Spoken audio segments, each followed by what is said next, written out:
Welcome to another episode of the Reboot Chronicles, a no-holds-barred forum with global leaders, authors, entrepreneurs, and CEOs about how organizations stay focused on growth and innovation in unprecedented times. I'm your host, Dean Tobias, coming to you live from Reviv's North American headquarters in Chicago, and we would like to thank you for joining us from around the globe today. I'd like to welcome the CEO of Gotham Greens, Viraj Puri, to the Reboot Chronicles. He's a passionate entrepreneur, and his team has basically re-pioneered indoor agriculture with hydroponic systems that run on 100% renewable electric-powered greenhouses using 90% less water and land, which is pretty cool. Many of you buy their leafy greens and probably wonder where it comes from and what's the story behind this cool company, and especially how they've been so innovative in rebooting the food industry. Viraj started Gotham on a rooftop in Brooklyn and continues to expand the brand, employing over 400 people who manage a nationwide network of climate-controlled, data-driven greenhouses that grow and distribute leafy greens and herbs, as well as salad dressings and sauces to retail restaurants, food services customers, as well as us through retail channels. And along the way, he's raised over $139 million with prominent investors like Manna, which I am an advisor of. So, Viraj, it's great to see you. Every time I read your opening, it's just so exciting to see how much you've grown. Dean, great to be with you. Thanks so much. Thanks for the time and having me on. Absolutely. You've been at this for years. You're not just, jumping in and doing this cool little company. And you've seen just some hyper growth stages of scaling, and which is really my passion zone. How I kind of love coming in and helping rebooting companies and spending most of my time there. So maybe just start out, just give people a little history of Gotham. Maybe not too much, but because we're interested in, where have you grown into today? I guess pun intended as well. Sure. So we were founded in 2009. It was a business plan that, like many other business plans, was created. The couple friends sitting together, scratching on the back of a napkin, so to speak, the proverbial napkin, in a bar in the East Village. I had spent the early part of my career working in clean tech.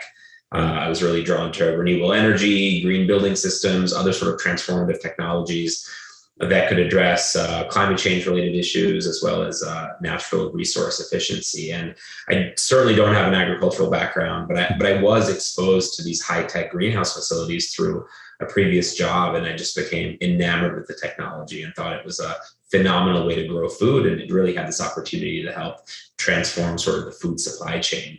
And then really what also struck me in the course of that early research was how sort of long and antiquated and complex, for lack of better words, the entire fresh produce supply chain is. So sitting in New York City, one goes into a grocery store. Certainly this was more the case 10 years ago when we were conceiving of the idea. The vast majority of fresh fruits and vegetables that you would buy or find in that supermarket would be transported an average of 4,000 miles to get from the farm into the supermarket. Whoa. And much of that fresh produce is being transported in refrigerated planes, trains, trucks, all the rest of it, right? So it's super inefficient. And that also results because this product has a relatively short shelf life because it's perishable. 40%, it's estimated that 40% of fresh fruits and vegetables in the US are thrown away before they're consumed by consumers. Yeah, I'm one just of those. Colossal waste of resources. Yeah. So anyway, long story short is we were thinking here's a great opportunity to leverage this amazing technology that uses less land, less water, less input, and we can really transform the supply chain and be a supply chain solution to restaurants and retailers. And finally, we were recognizing all the shifting sort of consumer trends toward local eating, plant-based eating, this sort of proliferation of farmers markets and the popularity of food culture, and all the rest of it. So it seemed like a really good opportunity. This was sort of the mid-aughts, the mid-2000s, early first decade of the 2000s, to start a really pioneering sort of food business centered on sustainability. Yeah, brilliant. And 15 years later, tell us about the footprint. How many facilities? You're mostly US based, of course. Yeah, we're a US based company. We're headquartered in New York City, Brooklyn specifically. Today, we have 10 greenhouses across 6 US states. So we have greenhouses in New York that service the New York tri-state area. We have one in Providence, Rhode Island that serves the New England market. We have one in Maryland that serves the Mid-Atlantic and the Southeast, one in Chicago, one in Denver, two in Chicago, one in Denver, and one in the San Francisco Bay Area. So the idea is to really create this like nationwide network of greenhouses. And we have 3 more greenhouses that are currently under construction. One outside Dallas, one outside Atlanta, and then a second one in the Denver metro area. Yeah. So today we have about 600,000 square feet of greenhouse, and we're going to be doubling that to over 1.2 million square feet of greenhouse in 2022. And really, to put that into perspective in terms of the scale of what we're growing, we're growing close to 50 million heads of lettuce a year currently. That's obviously going to double. Wow. And what we can do in, say, 1 million square feet of greenhouse would require upwards of 1,000 acres out in the field, right? So we're doing it very, very efficiently given the technology of our greenhouses. Yeah, so my little comment about saving a lot of land was not a throwaway comment. And it seems like everyone you build is getting bigger and bigger, starting out like rooftops. And I've seen the one in Chicago, being a Chicago guy, and the Denver one looks amazing in terms of the plan there. It's and the market seems to have no end. I mean, the forecast I read this morning was it's going to be about $120 billion market soon, even before 2030. Couple of questions there. It's like, there's no shortage of competitors. So, how do you compete, I guess, and what's your differentiation there is important, but also just how do you kind of keep up with the demand? It's like, tech companies, it's easy, to scale and you've got to build every time you want to be close to market, because you brought up a great point, which is a lot of times if I order online, I end up having to either return or toss a lot of the vegetables that get picked because they just have sat too long in these. I won't mention the big brand grocery stores, but it's usually where they are. So you're solving in many issues, but it seems like you want to be close to market as part of the business model. So, yes, absolutely. That's a fundamental part of the business model. And you referenced this a few times. Our first greenhouse was a small rooftop greenhouse. So really not what you think in terms of agriculture, right? A city rooftop. But right. We were back in 2007, 8, 9, this category didn't widely exist in the mindset of the supermarkets or the consumers. Now, we certainly did not invent greenhouses or sort of what's known globally as hothouse agriculture. I mean, folks have been growing in some sort of semblance of greenhouses dating back hundreds of years, right? And the global greenhouse industry is a mature one. I think what was extremely pioneering for Gotham Greens, and we've played a role in really proliferating this movement that you're also alluding to in terms of competitors, is firstly growing leafy greens, which is a massive category, right? So globally, tens of billions of dollars. In the US and Canada alone, about $15 billion annually, and growing at about a pretty fast clip, about 15% year on year. And out of that $15 billion market for leafy greens, when we started the business, less than 0.1% of those leafy greens were coming from any sort of indoor growing environment.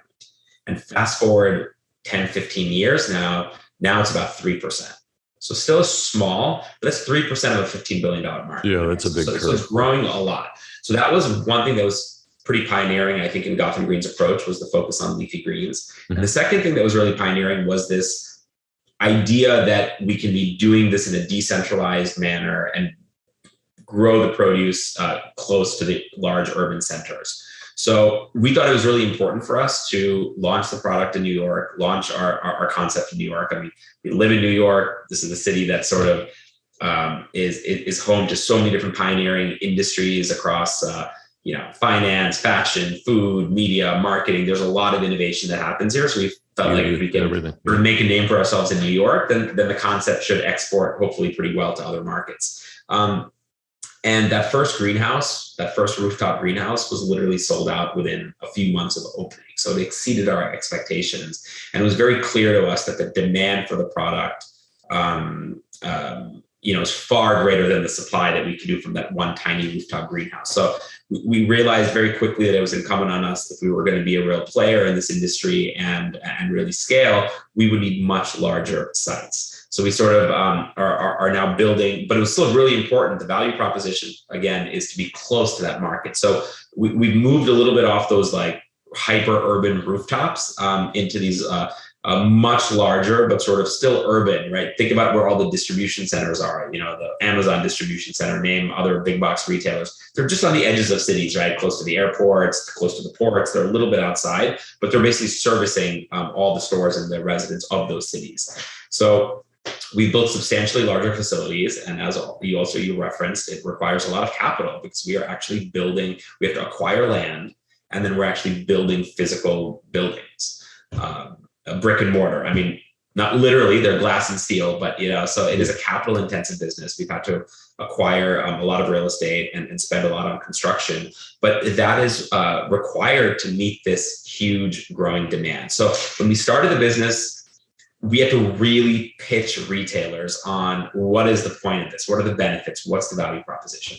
And in part due to our efforts, certainly not only because of our efforts, but we've attracted peers, competitors, which is great. Like I truly believe that there's room. Yeah, absolutely. Rising tide, a lot of demand. Sure. Exactly. I mean, and I know it's very cliched, but this sort of kind of a rising tide lifts all boats. I do think really applies here because again, a reminder to the listeners, 3% of a $15 billion market is currently being served by Gotham Greens and its competitors, right? Now, if you look at the headwinds that the traditional field producers are facing today, I mean, obviously right now we're going through a pretty hot summer season, not just in the US, but globally, and it's shining more of a light on sort of the climate crisis. And just is increasing heat, drought conditions, supply chain issues, labor shortages, high cost of freight and transportation is just, again, really underscoring why this industry, this subset of agriculture, which is indoor agriculture, has a role to play.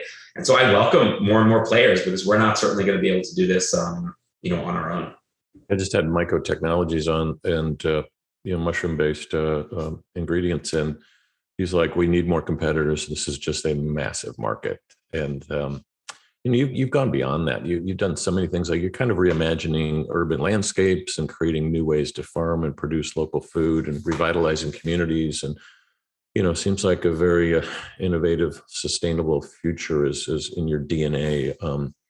So it's hard to scale that. And it seems like you've cracked the code. But in the greenhouses, not to get too geeky here, but sorry, too late. Do you also have lights? I mean, are you doing nighttime as well, or you let the plants rest and be more normal, or how does it work? So we do have, so these are glass and steel buildings. So we rely primarily on natural sunlight to grow for photosynthesis for the crops. And that is a little bit of a distinction versus other types, manifestations and form factors of indoor farming. But we do have lighting in our greenhouses that we deploy typically in the shortest days of the year, so the winter months. So think December, January, and it also is dependent on the geography, right? So clearly more northern latitudes, you have colder weather, more snowy days, more rain. So we use the lights, the supplemental lights in those markets more. Southern greenhouses less so, or in areas that are very have a lot of sunlight. So in Colorado, for example, well, we do have some lights in our greenhouses. A lot of sun, yeah. Exactly. Yeah, of course. So yeah, and it's really important to use those lights in the winter months because we want to keep our yields consistent so the crops still grow at the same pace and cadence as they do, say, in the summer. So that provides that consistency and reliability. And you're partner with some big brand retailers now, so you've got to have consistent throughput and guarantees and all that stuff. Also, along the way, you became certified B, which most people don't really know what that means, but that's a pretty heavy designation, especially for someone. It's easy for a tech company to do that, by the way. Not much of a footprint, and but what does that mean for for Gotham Greens? ES, sort of environmental and social governance, which is now a very frequently used term, particularly in the investment world. Right. Is now becoming more and more mainstream and required. For us, sustainability is not just a buzzword, right? It's genuinely in our DNA. It's in our founding principles of why we even started the business. We came out of sort of this very altruistic, viewpoint, right? About transforming food, helping urban communities, using fewer natural resources, And when we started the business, we used to call it a social enterprise, right? That was a more sort of commonly used term back then. That was the buzzword back then, yep. Yeah, social enterprise and the triple bottom line approach, right? Yeah. People, planet, and sort of profit. So that certainly has been a big part of our DNA. But in more recent years, we thought that it was really important to sort of formalize a little bit more what those goals are and be able to externally sort of have those claims sort of verified by a third party. And the certified B Lab, which runs this certification, and there's now thousands and thousands of these certified B corporations around the world, is widely considered at this point to have the highest sort of level of, it's the most sort of stringent sort of social and environmental performance benchmarking. And it provides some like transparency, which is really important. So we can provide this transparency to our stakeholders, whether it's our employees, whether it's investors, whether it's the media, on really what we're doing, right? In terms of our environmental and social performance, diversity, hiring, pay, supply chain, water use, land use, energy use, these sorts of things. So we're certainly not perfect, and there's a lot of room to grow.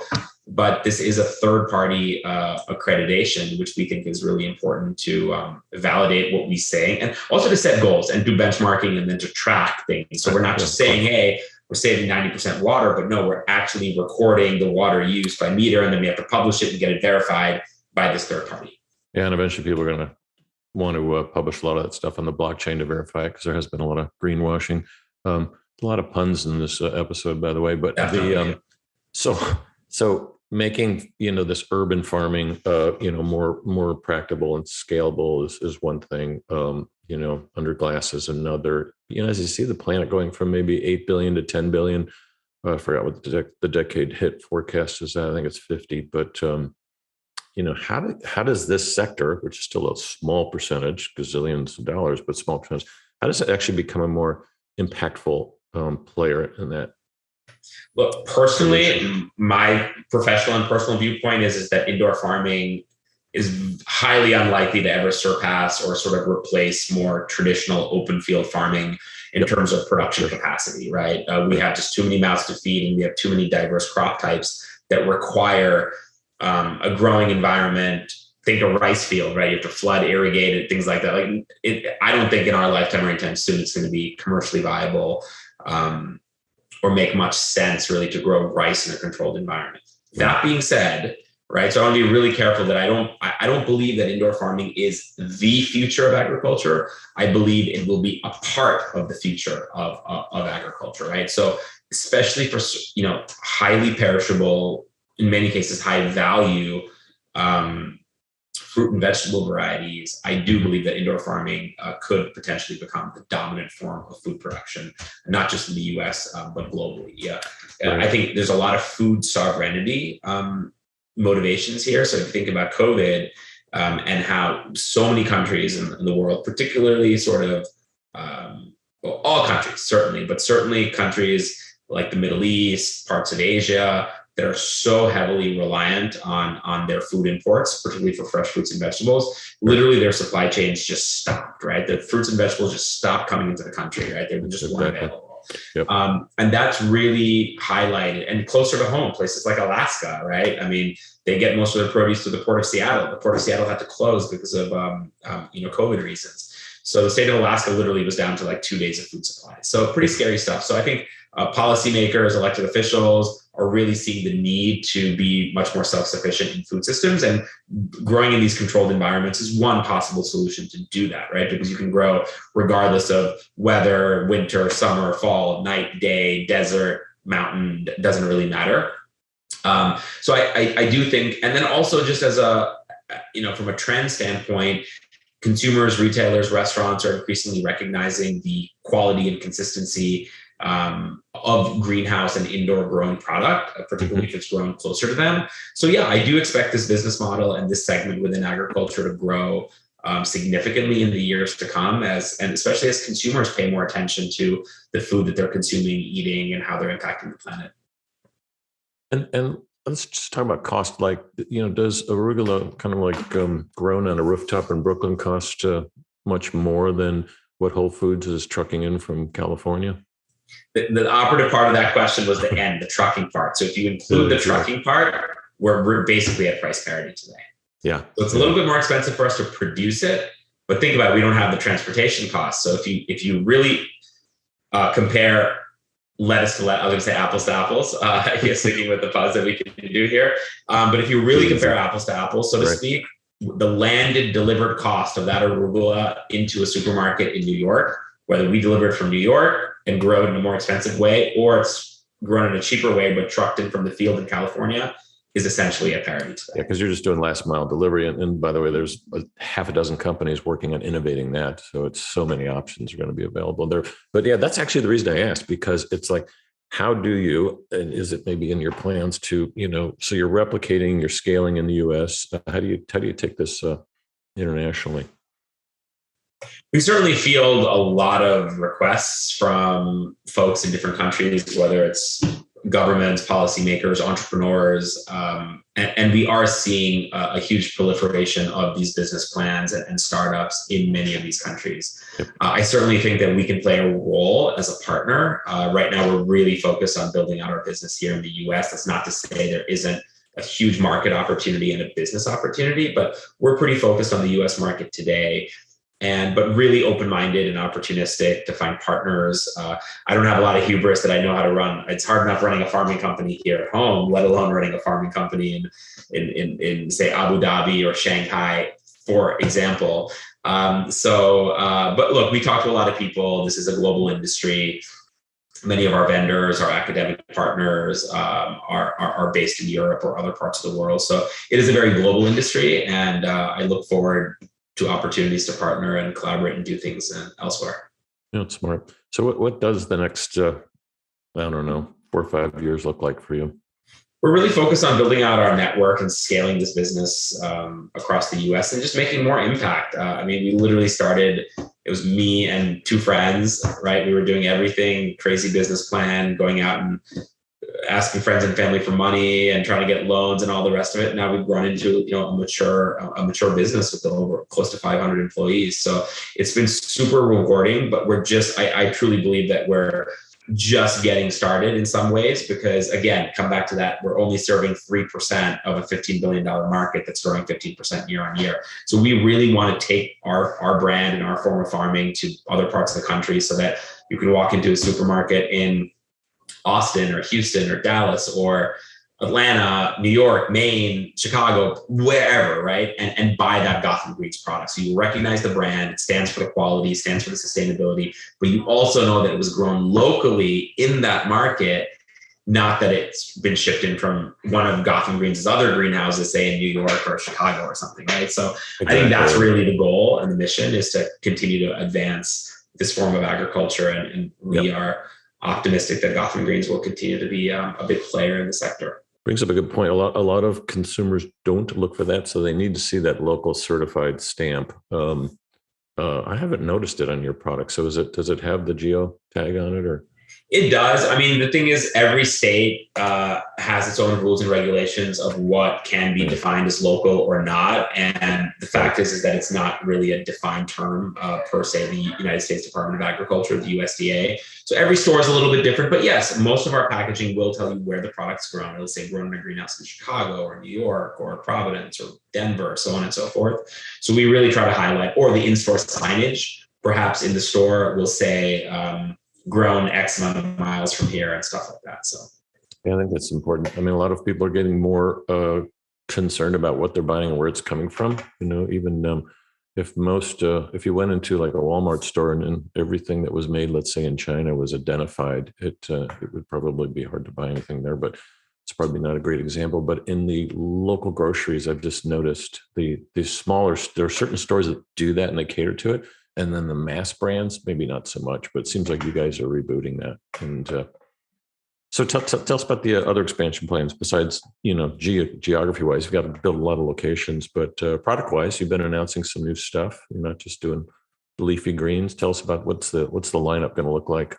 Yeah, so just doing a lot of research and development for other types of leafy greens, so different varieties of we just brought a crunchy romaine to market that took 3 years of research and development. So doing a crunchy romaine in a greenhouse was very challenging, but we sort of cracked that. Our R&D team and our team of plant scientists do an excellent job. So what makes it crunchy? Is it the climate? Is that why it was hard to replicate?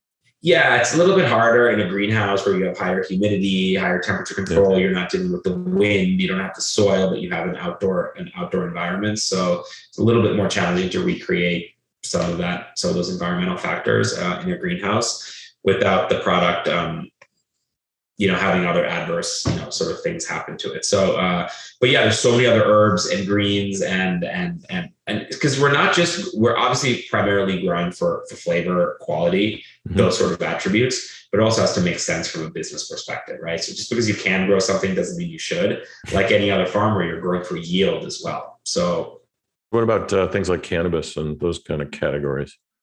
Booming. I mean, clearly, it's not a focus of ours necessarily, but we are looking at, this industry globally. People grow flowers in these greenhouses, orchids, roses, tulips. A lot of this technology actually originated out of the Netherlands for tulip production. And many of our bedding plants and, plants that folks put in their gardens come from nurseries that are basically these high-tech greenhouses as well.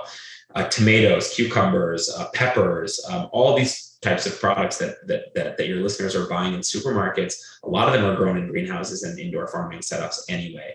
But we have also diversified into sort of non-produce products, right? So we have a line of salad dressings, refrigerated plant-based salad dressings, sauces, like pesto and other items like this, dips. That you'll soon see in stores. Yummy. Yeah, that sounds good. So yeah, it's gonna be really good. How that started was also because I personally believe I'm not a huge chef, but I've become more of a cook over the years, particularly being part of a food business.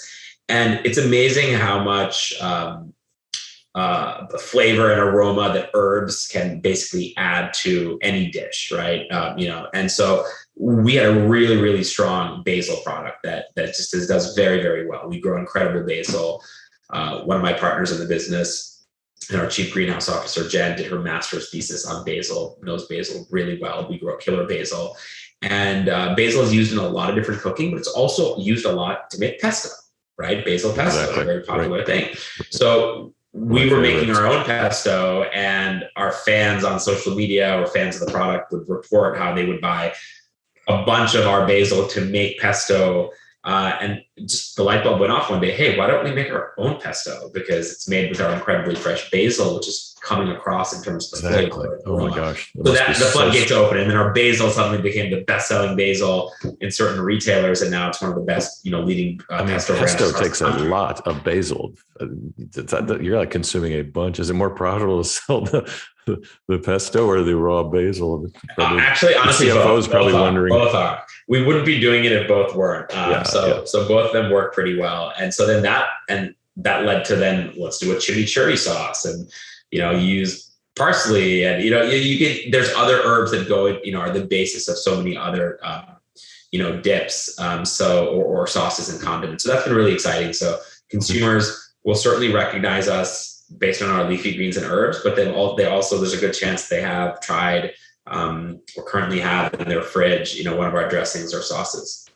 Yeah, you clearly have all types of line extensions and product innovation on your roadmap. I usually ask as a closing question. Thanks for joining us, by the way. What you've really done to reboot the business, but this whole conversation has been, you've rebooted an industry. I understand it started a long time ago, but you guys have attacked this in a very, very different way, and it looks like a great future. Any closing comments for aspiring entrepreneurs, especially in the food, health, and wellness space? Hundreds of startups in this space, but you've been at this for a long time. What would you tell them? A couple of things. I would say we are living in super interesting times. And I think it's a very exciting time to be in food and beverage, because there's just so much change and innovation happening. There's so much investment going into the space. There's such an ecosystem that has been created around food innovation. And on the tech side, on the delivery side, as you alluded to previously, production, plant-based, you talk about mushroom technology for vegan leather and all these types of things. So I think it's a really thrilling, exciting place to be in. That being said, we're also in a time right now, given sort of the turbulence in the financial markets, where investment's going to become tougher. So I would really recommend to any entrepreneurs to be very, very disciplined in terms of their business plan. I would also, I attribute a lot of our success to our team. And I have 2 managing partners, and we really have complementary skill sets. So it's really great that we brought different things to the table and continue to be partners today, which I think is really important. So I think having the right team around you, would be my biggest piece of advice. And then I would say finally, just really be passionate about what you're trying to do, because this is a hard business, right? This is not software. We're not producing widgets. You're not going to get this exponential growth. You actually have to continue to scale production, which is hard to do. So it comes with a lot of operational challenges. When you're selling fruits and vegetables or juices or anything else, anything that's sort of perishable, it's challenging. The logistics, the supply chain. This is not a type of business that can run on autopilot. So you really have to have a lot of passion to be successful in this space. Great words of wisdom. I mean, any company that has a chief greenhouse officer is definitely one that's got a different view on how to scale. Viraj, I want to thank you for joining us. You've been listening to Viraj Puri. He's the CEO of Gotham Greens. This is Dean Tobias with the Reboot Chronicles. I want to thank you for joining us, and we'll see you soon. Thank you for having me. Take care. Bye.